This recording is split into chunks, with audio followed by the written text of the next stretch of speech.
malam, apa kabar Anda pemirsa? Kita berjumpa lagi dalam Apa Kabar Indonesia Malam, dan berbagai kasus terkait dengan kasus penembakan di Aceh yang pelakunya hingga saat ini masih misterius, membuat resah warga dan juga menimbulkan pertanyaan apa motif sebenarnya, apa memang ada kaitannya dengan pilkada. Ini akan menjadi salah satu perbincangan kita dalam Apa Kabar Indonesia Malam hari ini. Selain itu juga akan ada perbincangan terkait dengan hasil investigasi Komnas HAM yang jelas-jelas menyatakan bahwa pihak kepolisian melanggar protap. Inilah Apa Kabar Indonesia Malam bersama saya Grace Natali.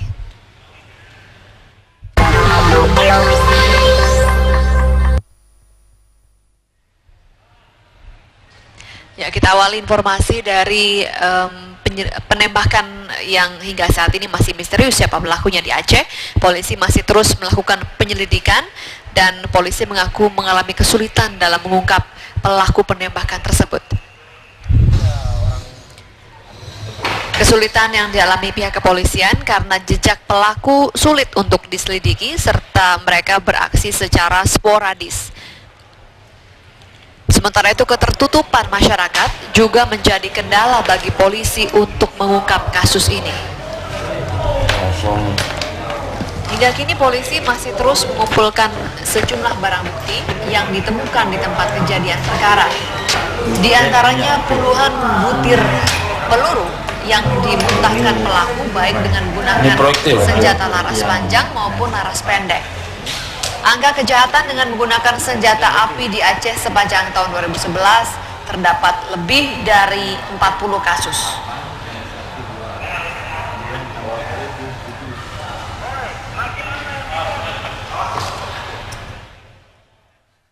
Jadi untuk pembakaran rumah Wakil Bupati di Paniai, kita sudah mengidentifikasi ada satu kelompok yang pelaku di belakang kasus tersebut. Sedangkan untuk pengibaran bendera selamat tidak ada, ya tidak ada. Tapi jelas tim kita sedang melacak dan juga diidentifikasi ada satu kelompok dari kelompok ya kelompok bersenjata di lapangan yang kita sedang ikuti. Kendala jelas pertama saksinya minim. Kemudian juga yang kedua kita untuk mencari proyektil. Proyektil ini saja kita butuhkan dalam rangka untuk mencari senjatanya. Nah, kemudian sampai senjatanya kita belum tahu di mana. Kalau untuk penembakan kita bisa membuktikan siapa pelakunya. Itu nanti dari senjata, dari alur laras itu dan juga dari proyektilan itu akan ada muncul di balet itu, di proyektil itu ada alur laras dari senjata dari mana dia keluar dan akan ada. Nanti kalau kita bisa dilihat nanti akan nampak.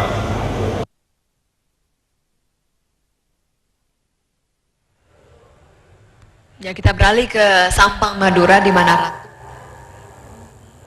Syiah yang menjadi korban amuk massa hingga saat ini masih terus bertahan di pengungsian. Mereka belum mau kembali ke kampung halaman sebelum ada jaminan keamanan dari aparat dan juga pemerintah.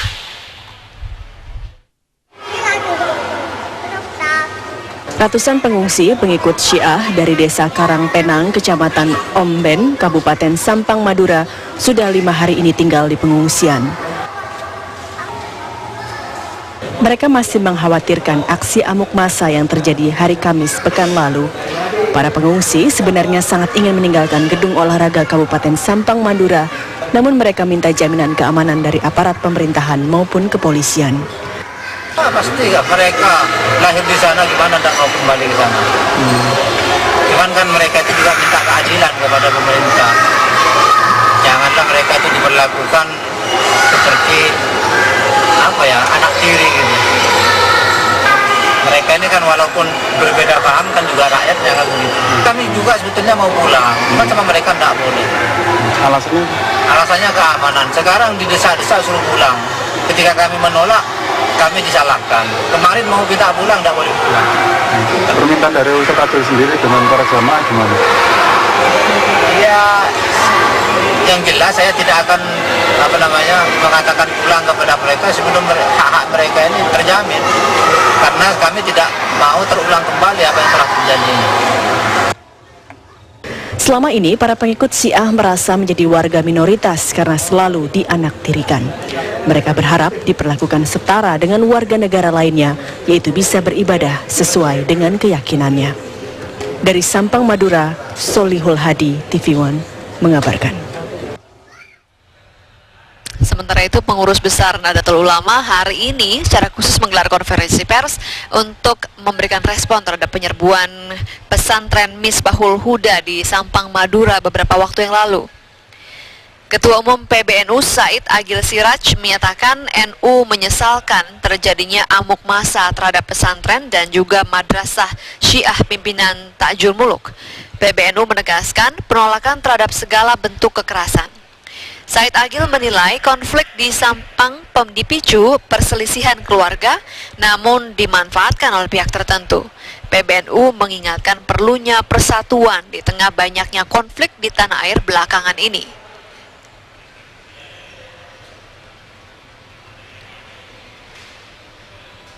Dan sebenarnya sudah akan terjadi konflik. Kemudian Pak As'ad juga ikut campur waktu itu.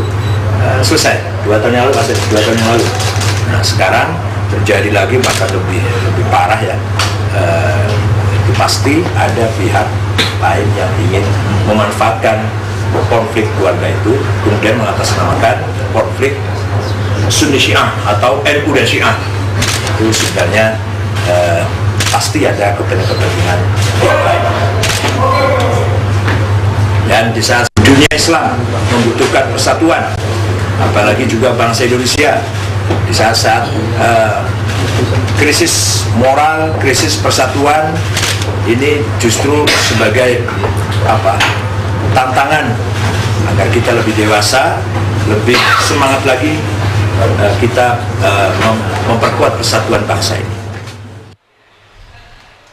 Ya, sayang sekali di tahun baru 2012 sudah diwarnai dengan berbagai peristiwa kekerasan, belum lagi peristiwa kekerasan bersenjata yang terjadi di Aceh dan hingga saat ini belum jelas siapa pelakunya. Apakah polisi sudah menemukan indikasi motif dan juga dari kelompok mana pelaku berasal? Kami segera kembali dengan informasi selengkapnya usai jeda pariwara berikut ini di Apa Kabar Indonesia Malam.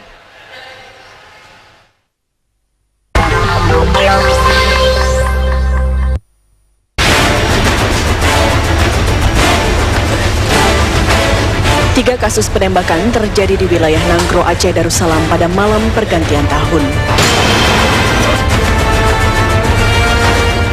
Sabtu 31 Desember 2011, 3 orang menjadi korban penembakan orang tak dikenal di Kabupaten Biren. Selain korban jiwa, serangan ke mes karyawan pekerja kabel Telkom ini melukai 7 orang lainnya. Korban luka dilarikan ke Rumah Sakit Cut Fauziah Biren untuk mendapatkan perawatan.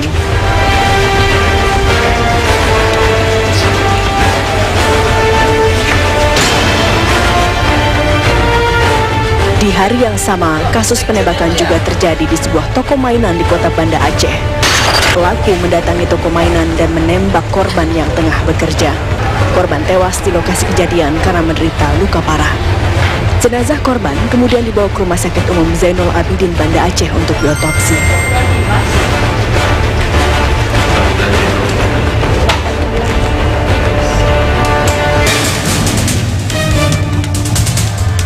Sehari kemudian, pada 1 Januari 2012, kasus penembakan kembali terjadi. Sekelompok orang melepaskan tembakan ke arah pengunjung kedai di Lok Semawe. Insiden penembakan ini mengakibatkan seorang pengunjung kedai tewas.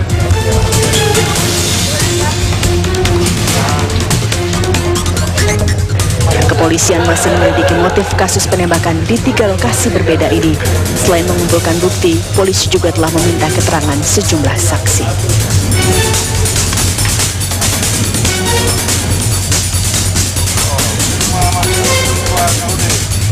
Itu langsung masuk itu ya? Ya, itulah tadi peristiwa yang terjadi dalam waktu kurang dari seminggu. Sudah ada 3 peristiwa penembakan, semuanya melibatkan senjata api dan sudah jatuh 5 orang korban, sementara ada lagi yang luka-luka. Dan kalau kita lihat korbannya di sini cukup beragam begitu ya Pak Boy. Ada petugas Telkom, kemudian ada penjaga toko boneka, lalu pekerja begitu kan. Ini sepertinya random sekali. Apakah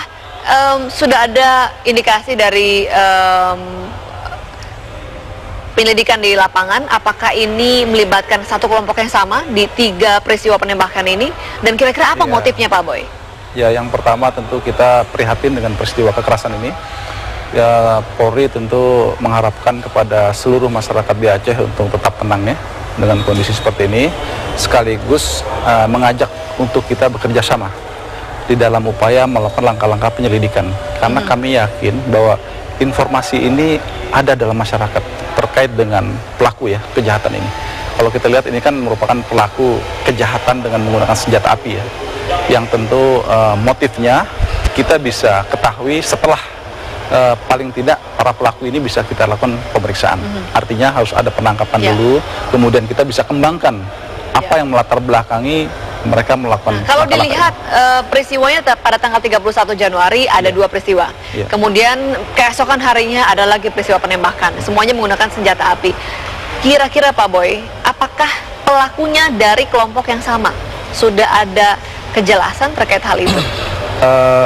Belum bisa disimpulkan apakah betul-betul ini adalah kelompok yang sama. Akan tetapi tentu peredaran gelap senjata api yang selama ini kan juga sudah ada langkah-langkah ya penertiban.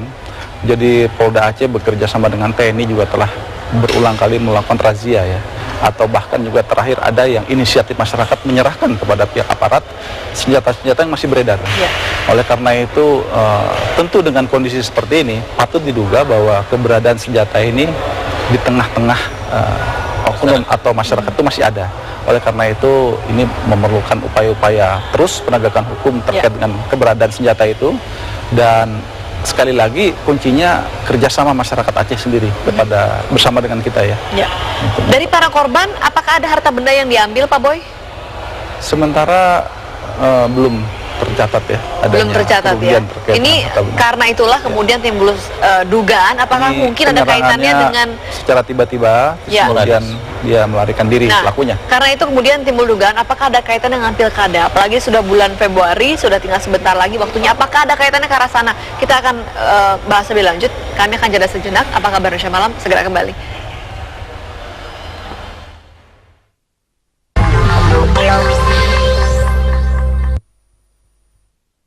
Ya, kembali ke Apa Kabar Indonesia Malam. Berbagai spekulasi memang timbul karena peristiwa penembakan yang terjadi di Aceh.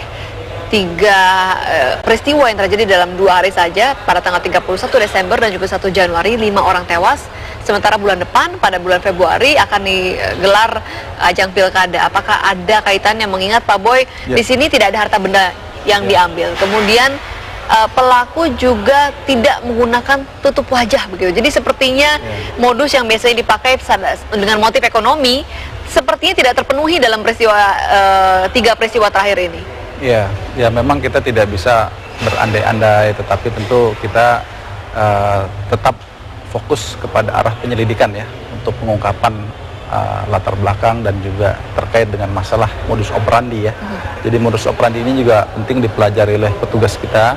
Kita juga tentu melakukan analisis terhadap melihat keterkaitan satu peristiwa dengan peristiwa yang lainnya. Ini berjalan ya. Kita juga melakukan analisis dengan cara-cara yang lain ya. Artinya ada cara-cara yang tidak bisa kami sampaikan terkait dengan analisis yang dilakukan oleh kepolisian. Tentu kita berharap dalam waktu dekat ini bisa terungkap ya pelakunya. Tetapi terkait dengan masalah tadi pilkada, kami belum bisa mengaitkan. Karena tentu bagi kepolisian yang terpenting adalah bagaimana pilkada bisa berjalan, situasi kondusif. Bang Abu Bakar, kalau Anda melihatnya ini kemana kaitannya? Yang pertama, kita tahu bahwa bicara masalah Aceh, apapun jadinya Aceh punya sejarah, masih punya ada catatan luka soal keamanan. Jadi kalau menurut saya di sini Polri harus bertanggung jawab penuh soal keamanan dan harus berstatement tegas. Kenapa? Karena memang sesuai undang-undang adalah tanggung jawab Polri keamanan ini, dan rasa keamanan ini harus dirasakan oleh masyarakat. Jangan sampai ada perasaan bahwa sesungguhnya nggak jelas. Apalagi kejadian ini bertubi-tubi ya, di Masuji, Lampung, Bima, di Kobar, kemarin lagi, sekarang Aceh lagi. Penyebabnya berbeda-beda ya? Berbeda-beda. Kita nih harus paham dengan budaya kita juga gitu. Budaya kita ini kan budaya timur, bukan budaya barbar gitu. Ya. Jadi buat masyarakat